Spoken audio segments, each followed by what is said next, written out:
મહાશિવરાત્રિ એ હિન્દુઓનો મુખ્ય તહેવાર છે। આ ભગવાન શિવની પૂજાનો સૌથી મોટો તહેવાર પણ છે। ફાલ્ગુન કૃષ્ણ ચતુર્દશીના દિવસે મહાશિવરાત્રિનો તહેવાર ઉજવવામાં આવે છે। એવું માનવામાં આવે છે કે સૃષ્ટિની શરૂઆતમાં આ જ દિવસે મધ્યરાત્રિએ ભગવાન શંકર રુદ્રના રૂપમાં બ્રહ્મા પાસેથી અવતર્યા હતા। ભગવાન શિવ જેટલો જલ્દી પ્રસન્ન થાય છે એટલી જ ઝડપથી ગુસ્સે પણ થઈ જાય છે। તેથી શિવરાત્રિના દિવસે અને પૂજા દરમિયાન કેટલીક બાબતોનું ખાસ ધ્યાન રાખવું જરૂરી છે। આ દિવસે સવારે મોડે સુધી સૂવું ન જોઈએ। વહેલા ઉઠો અને સ્નાન કર્યા વગર કંઈ ખાશો નહીં। વ્રત ન હોય તો પણ સ્નાન કર્યા વિના ભોજન ન કરવું। ધ્યાનમાં રાખવાની સૌથી મહત્વની વાત એ છે કે જો તમે શિવરાત્રિનો ઉપવાસ કરી રહ્યા છો તો તમારે સવારે વહેલા ઉઠીને સ્નાન કરવું જોઈએ અને ગરમ પાણીથી શરીરની તમામ અશુદ્ધિઓ દૂર કરવી જોઈએ। નવા કપડાં પહેરવા જરૂરી નથી પણ સ્વચ્છ કપડાં જ પહેરો। જાહેરાત શિવરાત્રિ પર ચોખા, કઠોળ અને ઘઉંમાંથી બનેલા ખાદ્યપદાર્થોથી દૂર રહેવું જોઈએ। ભક્તોએ ફળ, દૂધ, ચા, કોફી વગેરેનું સેવન કરવું જોઈએ। જો તમે શિવરાત્રિ પર ભગવાન શિવને પ્રસન્ન કરવા માંગો છો તો આ દિવસે કાળા કપડાં ન પહેરો। એવું માનવામાં આવે છે કે ભક્તોએ શિવલિંગને ચઢાવવામાં આવેલ પ્રસાદને સ્વીકારવો જોઈએ નહીં કારણ કે તે દુર્ભાગ્ય લાવે છે। આવું કરવાથી આર્થિક નુકસાન અને બીમારીઓ પણ થઈ શકે છે। કહેવાય છે કે શિવરાત્રિ પર ભક્તોએ સૂવાને બદલે જાગવું જોઈએ। રાત્રિના જાગરણ સમયે ભગવાન શિવના ભજન અને આરતી કરવી જોઈએ।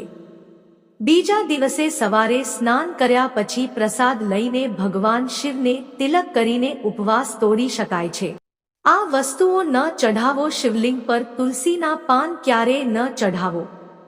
શિવલિંગ પર દૂધ ચડાવતા પહેલા એ વાતનું ધ્યાન રાખો કે પાશ્ચરાઇઝ્ડ અથવા પેકેટ દૂધનો ઉપયોગ ન કરો અને શિવલિંગ પર માત્ર ઠંડુ દૂધ જ ચઢાવો। અભિષેક હંમેશા એવા વાસણથી કરવો જોઈએ જે સોના, ચાંદી અથવા કાંસાના બનેલા હોય। અભિષેક માટે ક્યારેય સ્ટીલ અને પ્લાસ્ટિકના વાસણોનો ઉપયોગ ન કરો। ભગવાન શિવને કેતકી અને ચંપાના ફૂલ ચઢાવવાનું ભૂલશો નહીં। કહેવાય છે કે આ ફૂલોને ભગવાન શિવે શ્રાપ આપ્યો હતો। કેતકીનું ફૂલ સફેદ હોવા છતાં તેને ભોલેનાથની પૂજામાં ન ચઢાવવું જોઈએ। જાહેરાત સામાન્ય રીતે શિવરાત્રિનું વ્રત સવારે શરૂ થાય છે અને બીજા દિવસે સવાર સુધી ચાલુ રહે છે। ઉપવાસ કરનાર વ્યક્તિએ ફળો અને દૂધનું સેવન કરવું જોઈએ। જો કે તમારે સૂર્યાસ્ત પછી કંઈ પણ ખાવું જોઈએ નહીં। ભગવાન શિવની પૂજામાં ભૂલથી પણ તૂટેલા ચોખા ન ચઢાવવા જોઈએ। અક્ષત એટલે અખંડ ચોખા, તે પૂર્ણતાનું પ્રતીક છે। તેથી ભગવાન શિવને અક્ષત અર્પણ કરતી વખતે ખાતરી કરો કે ચોખા તૂટી ન જાય। 12:15 સૌથી પહેલા શિવલિંગ પર પંચામૃત ચઢાવવું જોઈએ। પંચામૃત એટલે દૂધ, ગંગાજળ, કેસર, મધ અને પાણીનું મિશ્રણ। 4 પ્રહરની પૂજા કરનારાઓએ પ્રથમ પ્રહરનો અભિષેક પાણીથી, બીજા પ્રહરનો અભિષેક દહીંથી, ત્રીજા પ્રહરનો અભિષેક ઘીથી અને ચોથા પ્રહરનો અભિષેક મધથી કરવો જોઈએ। શિવરાત્રિ પર શિવને 3 પાન સાથે બેલપત્ર અર્પણ કરો અને અર્પણ કરતી વખતે દાંડી તમારી તરફ રાખો।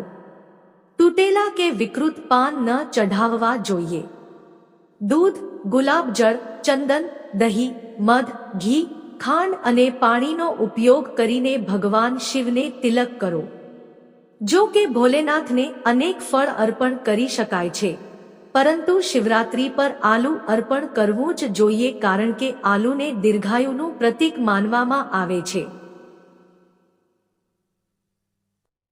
એવી માન્યતા છે કે શિવલિંગ અથવા ભગવાન શિવની મૂર્તિ પર માત્ર સફેદ રંગના ફૂલ જ ચઢાવવા જોઈએ કારણ કે ભોલેનાથને સફેદ રંગના ફૂલો ખૂબ જ પસંદ છે। ભોલેનાથને પ્રસન્ન કરવા માટે તમે શિવરાત્રી પર ચંદનનું તિલક લગાવી શકો છો. શિવલિંગ પર ક્યારેય કુમકુમ તિલક ન લગાવો. જો કે ભક્તો માતા પાર્વતી અને ભગવાન ગણેશની મૂર્તિઓ પર કુમકુમ તિલક લગાવી શકે છે.